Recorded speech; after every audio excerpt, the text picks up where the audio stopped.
So we've recognized God's purpose for us is to develop our character, that we would become more like Christ. But the big question is, how can that occur?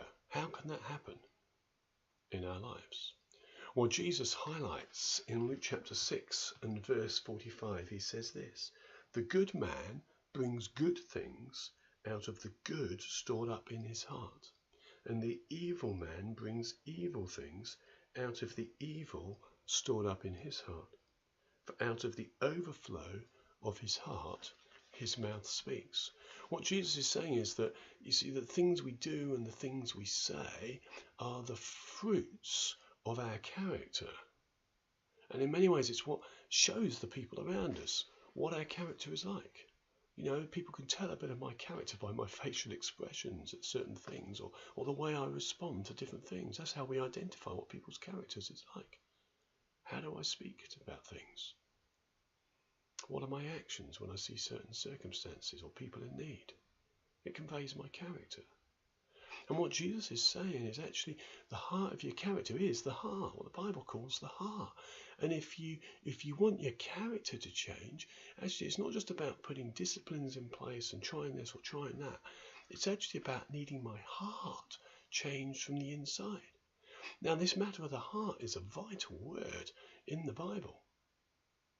It occurs over 1,000 times in the Bible, about 830 in the Old Testament and 170 in the New Testament. The Bible also uses other words in a similar way. So sometimes it refers not just to the heart, but to the spleen or the kidney or the bowels or the innards or the liver or the bones or the belly.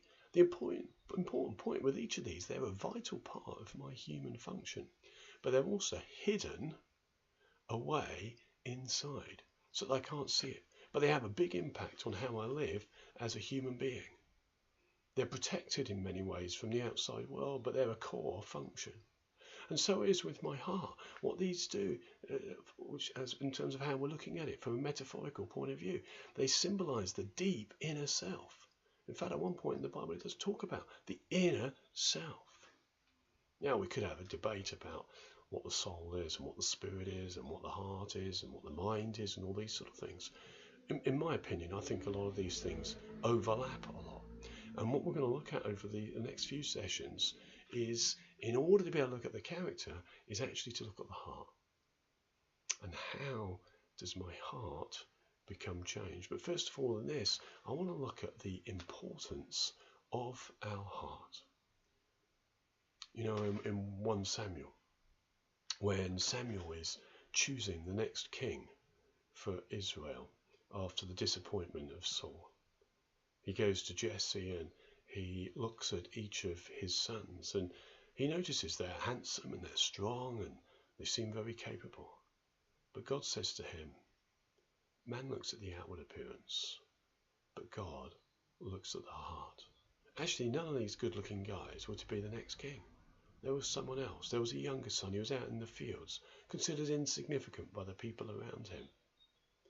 But he had a heart which was similar to God's heart. And as God looks at us, he doesn't look at our outward appearance, he doesn't look at our background. That's comparatively insignificant. It doesn't matter how I dress, doesn't matter what language I speak, doesn't matter how educated I am, doesn't matter my status in society, doesn't matter whether I'm rich or I'm poor, I live in my own home or in a house share. It really doesn't matter.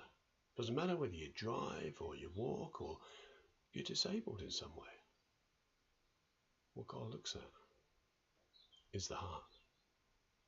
How is your heart? What is your heart like? What's your deep inner self like?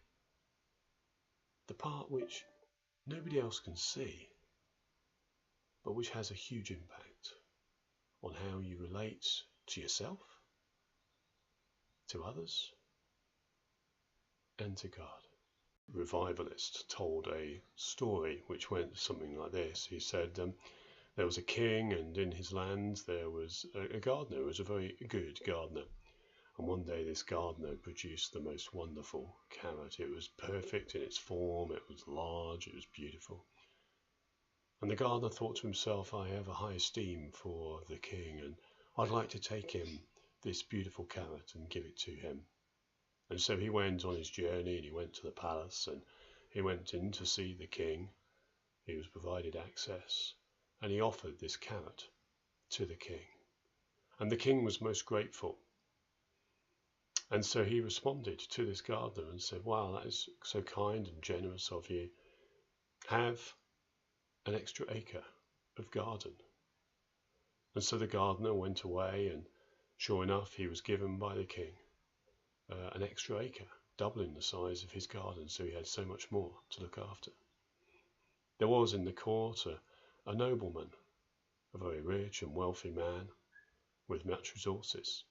And he thought to himself, wow, if for a carrot the gardener received a doubling of his land, just imagine what the king might give in return for one of my best horses.